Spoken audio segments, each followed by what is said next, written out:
کی تقریب میں آپ شرکت کی سعادتیں حاصل کر رہے ہیں، لیکن یہ ہماری اور آپ کی خوش نصیبی ہے الحمدللہ جہاں ہم آراس مناتے ہیں، جہاں ہم عرس مناتے ہیں، الحمدللہ ہماری آراس کی کمیٹیوں کو یہ چاہیے کہ جہاں پہ عرس منایا جائے اس گاؤں پہ بھی ایک طائرانہ نظر ہونی چاہیے۔ آج ہم مزاروں پہ ہزاروں کی چادریں ڈال دیتے ہیں، 50,000 کی چادر ہم مزار پہ ڈالتے ہیں، 20,000 کی چادر کوئی منتیں مانگتا ہے کہ ہم ڈالیں گے، لیکن اٹھاؤ میرے امام فرماتے ہیں اعلیٰ حضرت کہ جب تک مزار پہ ایک چادر ہو،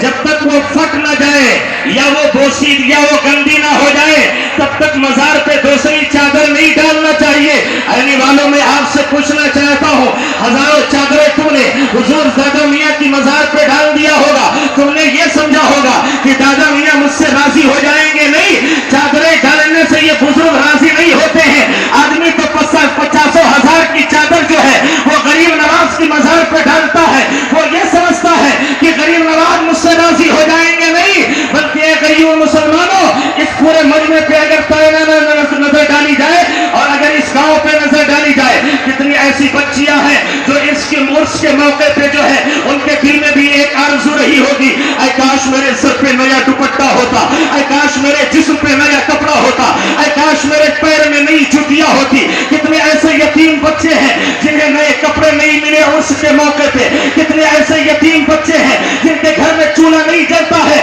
لیکن کوئی پوچھنے نہیں جاتا ہے باپ کے مرنے کے بعد میں کہ بیٹا عید کے موقع پہ تو نے کپڑا سلایا ہے کہ نہیں، بیٹی تیرے سر پہ دوپٹہ آیا ہے کہ نہیں آیا ہے، اے بیوہ عورت تیرے تو جسم کے کپڑے بھی سلامت نہیں ہے، اب تو پیوند لگا کر کے تو ہے جو کپڑے پہنتی نظر آتی ہے۔ یہی وہ بیوہ عورت ہے کہ جب تک اس کا شوہر عالم حیات میں تھا اسے بھی نئی عید کے موقع پہ جو ہے وہ نئے کپڑے ملتے تھے، لیکن اے جیانے سنی مسلمانوں یہ پیغام لے کر کے جاؤ کہ جہاں ہم غازی پاک یا غریب نواز کے مزار پہ 50,000 کی چادر چڑھاتے ہیں، دادا میاں کی مزار پہ تو نے ہزاروں چادریں کل سے چڑھا دی ہوگی، لیکن گاؤں کے غریبوں کا جائزہ نہیں لیا، یتیم بچیوں کا جائزہ نہیں لیا۔ اے کاش ان کے سر پہ ایک چادر رکھ دیتا، ادھر وہ غریب راضی ہو جاتی،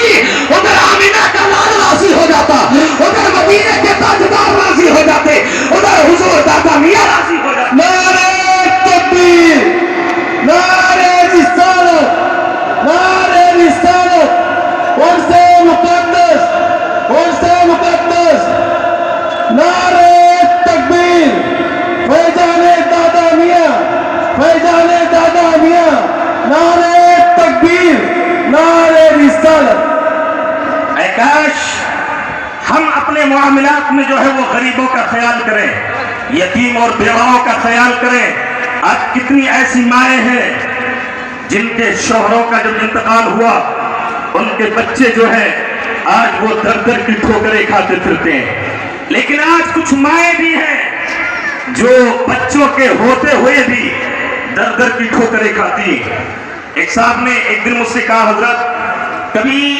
والدین کی فضیلت پہ کچھ بات ہو جائے، میں نے کہا انشاءاللہ اگر وقت ملا تو چاہے ایک ہی بات کہوں گا، ذرا آپ کہتے ہیں سبحان اللہ۔ میرے آقا فرماتے ہیں تیری ماں جنت ہے اور تیرا باپ جنت کا دروازہ ہے، تیری ماں جنت ہے اور باپ جنت کا دروازہ ہے، بیٹا لاکھ زکات دے دے، لاکھ حج کر لے، حج پہ حج کر لے، روزے پہ روزہ کر لے، روزہ پہ روزہ رکھ لے، زکات پہ زکات دے لے، صدقہ و خیرات کر لے، تمام تر اعمال صالحہ کر لے، لیکن اگر اس کے ماں باپ اس سے راضی نہیں ہیں تو چاہے وہ حتیم میں چلا جائے اور خانہ کعبہ کی دیوار سے اپنے سر کو ٹکرا ٹکرا کے مر جائے، لیکن جنت کیا جنت کی بو تک بھی نہیں ملے گی۔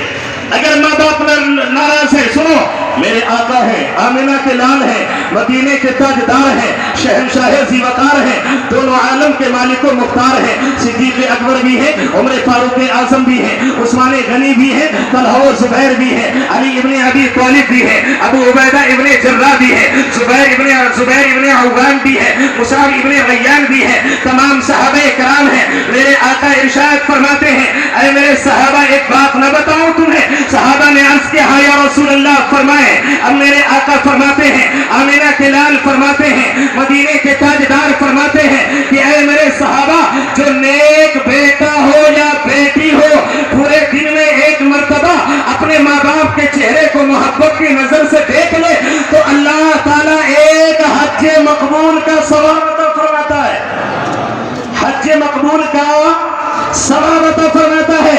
میرے آقا نے یہ جملہ تو فرما دیا. اب صحابہ عرض کرتے ہیں یا رسول اللہ فداک امی و ابی علی قدمک، یا رسول اللہ میرے ماں باپ آپ کے قدموں پہ قربان ہو جائے. اگر کوئی بڑا نیک اولاد ہو، اگر کوئی بڑی ہی نیک بچی ہو، اور اگر وہ اپنے ماں باپ کے پورے دن میں جو ہے وہ 100 مرتبہ اگر اپنے ماں باپ کے چہرے کی زیارت کرے تو اس کی کیفیت کیا ہوگی؟ اے والو سنو، میرے آقا فرماتے ہیں، آمینہ کے لال فرماتے ہیں، مدینے کے تاجدار فرماتے ہیں، انیس الغریبین فرماتے ہیں، مراد المشتاقین داتا فرماتے ہیں، اے میرے صحابہ سنو،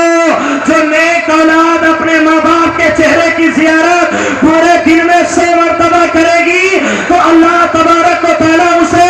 100 حج مقبول کا ثواب عطا فرمائے گا، 100 حج مقبول کا ثواب عطا فرمائے گا. تبھی تو ایک عاشق رسول نے کہا تھا کہ یہ افضل ہے تو ہم ایسی عبادت روز کرتے ہیں، غلامان نبی دیدار جنت روز کرتے ہیں، اور خدا کے فضل سے ایسی عبادت روز کرتے ہیں، ہم اپنے ماں کے چہرے کی زیارت روز کرتے ہیں.